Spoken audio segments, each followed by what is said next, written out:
Assalamualaikum warahmatullahi wabarakatuh. Perkenalkan, nama saya Rahma Sekti Femdana Kuncoro dari Prodi Pendidikan Teknologi Informasi kelas A. Di sini saya akan menjelaskan tentang gaya belajar. Apa sih gaya belajar itu?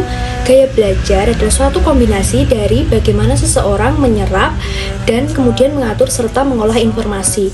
Nah, definisi dari gaya belajar itu sendiri adalah cara yang dipakai dan lebih disukai sehingga menjadi kebiasaan dalam proses belajar. Tipe-tipe gaya belajar. Untuk tipe-tipe gaya belajar ada 3. Yang pertama, visual, yang kedua, auditory, dan yang terakhir, kinestetik. Yang pertama, gaya belajar visual. Gaya belajar visual, gaya belajar yang lebih fokus pada penglihatan. Nah, ciri-cirinya yang pertama, rapi dan teratur, berbicara dengan cepat, perencanaan dan mengatur jangka panjang yang baik, teliti terhadap detail, mementingkan penampilan, mengingat dengan asosiasi visual. Untuk prediction-nya, guru menggunakan bentuk visual sesuai dengan pertumbuhan dan perkembangan siswa. Misalnya bentuk gambar, grafik, tulisan, dan lain-lain. Guru memperlihatkan bentuk visual pada siswa di depan kelas. Guru mengarahkan perhatian siswa pada sebuah visual, misal gambar, sambil mengajukan pertanyaan pada siswa secara satu persatu. Guru memberikan tugas kepada siswa. Connection-nya, program pembelajaran yang akan disampaikan kepada siswa harus sesuai dengan kurikulum yang berlaku, baik isinya atau strukturnya. Keaktifan dan efisiensi penggunaan media. Keefektifan berkenaan dengan hasil belajar yang akan dicapai, sedangkan efisiensi berkenaan proses pencapaian hasil belajar.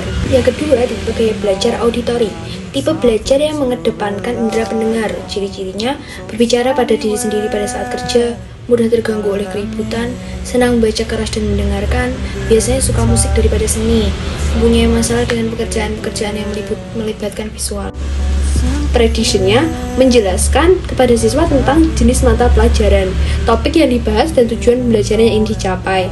Yang kedua, meminta siswa untuk memperhatikan baik-baik terhadap materi pembelajaran yang akan disampaikan melalui pengucapan kalimat, media audio, mencatat bagian-bagian yang dianggap penting, serta mengikuti berbagai instruksi yang disampaikan lewat media auditory. Memutarkan program auditori dengan mengklik tombol play, usahakan suasana tetap tenang atau kondusif selama pemutaran program media. Meminta siswa untuk menceritakan ringkasan materi pembelajaran yang berhasil mereka serap selama mendengarkan program metode auditori. Connection. Yang pertama, pastikan bahwa peralatan yang akan digunakan menampilkan program radio tape atau CD player atau komputer. Pastikan bahwa topik yang akan dibahas tersedia kasetnya atau CD atau MP3 atau flash, dan usahakan sebagai pendidik telah mempreviewnya terlebih dahulu sebelum menyajikan untuk kepentingan pembelajaran. Yang terakhir, jika memerlukan lembar kerja siswa atau bahan penyerta, pastikan bahwa keduanya telah tersedia dengan jumlah yang mencukupi. Yang ketiga, gaya belajar kinestetik. Gaya belajar kinestetik adalah proses pembelajaran yang mengandalkan sentuhan untuk menerima informasi dan pengetahuan. Ciri-cirinya, berbicara dengan perlahan, menanggapi perhatian fisik, menyentuh orang untuk mendapatkan perhatian mereka, berdiri dekat ketika berbicara dengan orang, selalu berorientasi pada fisik, dan banyak bergerak. Prediction-nya, guru menerangkan pelajaran secara keseluruhan. Guru dalam pendalaman materi dengan menerapkan metode kinestetik. Nah, gerakan metode kinestetik secara umum sangat luas, misalnya gerakan badan, gerakan tangan, menulis, eksperimen. Guru membenarkan gerakan siswa yang kurang sesuai.